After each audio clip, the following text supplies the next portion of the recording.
So hello and welcome to another edition of FanFormula. So this week the video is obviously about China. So I'm going to just crack ahead with this week's questions. So question 1, there seem to be 3 incidences of unsafe release in the pit lane. Schumacher, Lewis versus Kimi and Alonso versus Lewis. Mercedes have been fined €5,000 with the other 2 incidences unpenalised. What are your views on the mentioned moments and the penalty for Mercedes?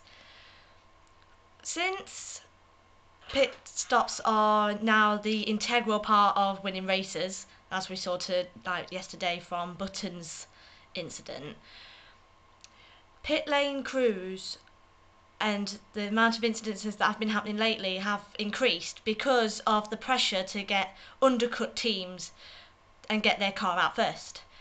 So I think we'll see a lot more of these incidences over the next year, because with that being such a massive pressure, that's the way it's going to be.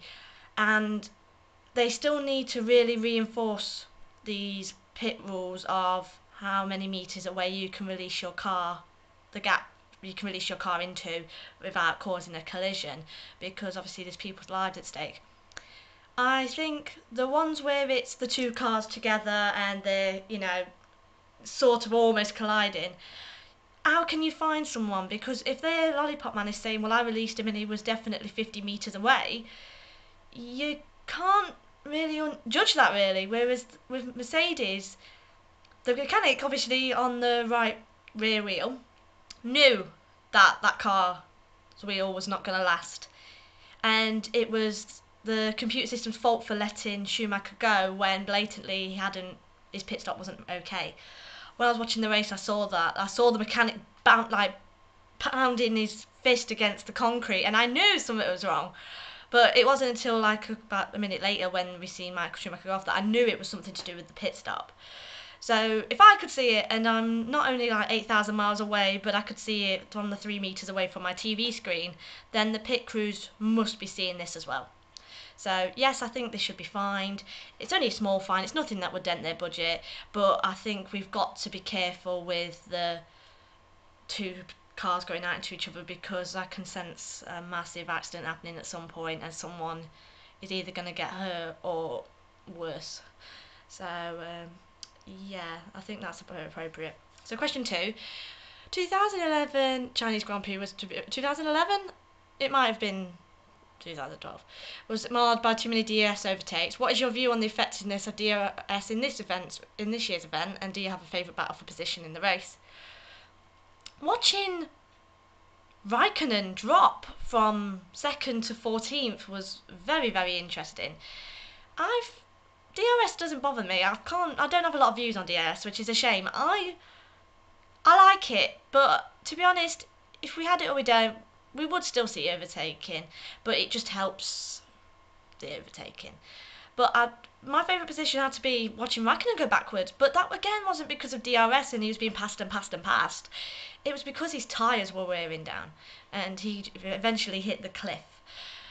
So no, I don't think it's going to mar it. I think it's a massive advantage. Watching pretty much 2nd to 14th on the last 15 laps interchange was amazing. I'm so surprised and very happy that none of the cars actually touched and hindered themselves throughout the race.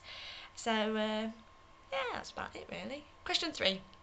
With unexpected cold conditions in China, do you think that the Mercedes race pace is better in colder conditions, with both McLaren drivers believing the warmer temperatures will positively affect the McLaren car in Bahrain? Will this bode well for Mercedes in the upcoming European leg? If that is true and the Mercedes does work better in colder conditions, then Europe is going to be fantastic for them. British Grand Prix, it's in July, notoriously summer in England, obviously always seems to be raining and cold, because that's what English summers are like. And we've got Spain, which is warm, so if that's the case, that's going to be good for McLaren if they're saying they've got better race pace in the warm. We've got places like Belgium and Hungary are notoriously tend to be overcast, so again that could be good for Mercedes. It will bode well because Europe's a quite a strange place for weather. It's similar to Britain. It can be sunny one minute and then freezing cold and raining the next. But obviously, if that is true, then Mercedes are going to fail when we get back to the flyaway races back at the end of the year. And if McLaren and Mercedes are tussling for the championship, then that's when we're going to see the massive change of fortune. So I think with that one, it's just a wait and see. And as well, we've got the 4 week gap in August waiting to come on. So there's going to be developments and stuff then. So Mercedes could improve their developments in the warmer weather, and McLaren could improve their developments for the cold weather. So it's up in the air really of what's going to happen. And the bonus question was, after an incredible pole win conversion, making it 6 different winners for the past 6 Grand Prix, do you think we'll see a 7th winner in Bahrain? I would positively love a 7th winner in Bahrain. We've got enough winners there. We've obviously got the 6, like, was it Rosberg, Alonso, Button, Webber, Hamilton and Vettel, but we haven't seen Raikkonen's game yet. The Schumacher, we're still waiting for his 92nd win. We've got Perez, we've got Kobayashi, they've got Grosjean, and even worse, we could have a massively interrupted race, and you never know who we could have on the top step. We've had strange winners before, remember Fisichella in, is it 2003 Brazilian Grand Prix? You just never know, and they were like nowhere in contention by that point. So I would love a 7th winner. I would love a 7th winner for the pure reason of I've put a bet on Webber to win the championship, and he's been Mr. Consistent since then.